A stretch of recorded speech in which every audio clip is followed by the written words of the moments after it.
কবিতার নাম হলো আমি কিংবদন্তির কথা বলছি। ওই লিখেছেন তো আবু জাফর ভাই, অনেকে বলেন আবু জাফর।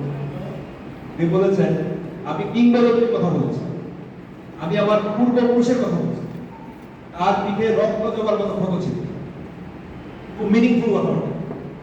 এখানে উনি বুঝিয়েছেন যে আমাদের যে পূর্বপুরুষ যারা রক্ত এবং আহত রক্তের বিনিময়ে আমরা এই স্বাধীনতা পেয়েছি, তারা আমাদের এক একজন কিংবদন্তি, তারা আমাদের পূর্বপুরুষ। এবং এই যে রক্ত যাওয়ার মতো ক্ষত, এটা হলো তাদের আমাদের দীর্ঘ সংগ্রাম, তাদের সংগ্রাম করেছে, এই সংগ্রামের ক্ষত।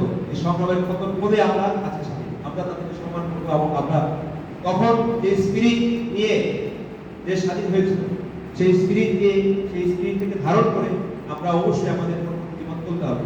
এর মধ্যে আমাদের আরো অনেক আমাদের 24-এ গণঅভ্যুত্থান হয়েছে, এটাকে আমাদের ধারণ করতে হবে, অবশ্যই ধারণ করতে হবে, কারণ এটা একটা বড় অর্জন।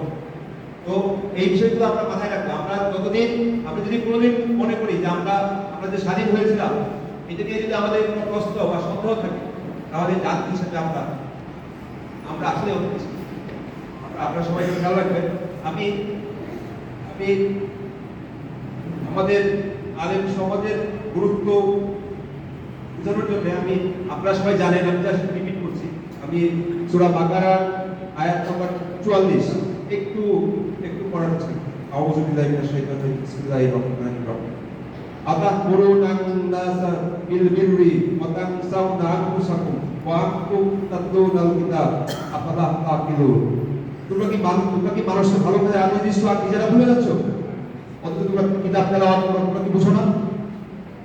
আপনাদের কিন্তু এটা অনেক বড় দায়িত্ব। আমি এই বোঝার সময় একটা পড়ার সময় হুট করে বাংলা অনুবাদ আমার বুঝে পড়েছে। এটা অনেক বড় একটা অনেক গভীর কথা, অনেক গভীর একটা কথা। আমি আশা করি আপনারা এই আয়াতের তাৎপর্য অনুধাবন করবেন এবং অনুধাবন করে যে সমাজে চলে ধন্যবাদ সবাইকে। আসসালামু আলাইকুম।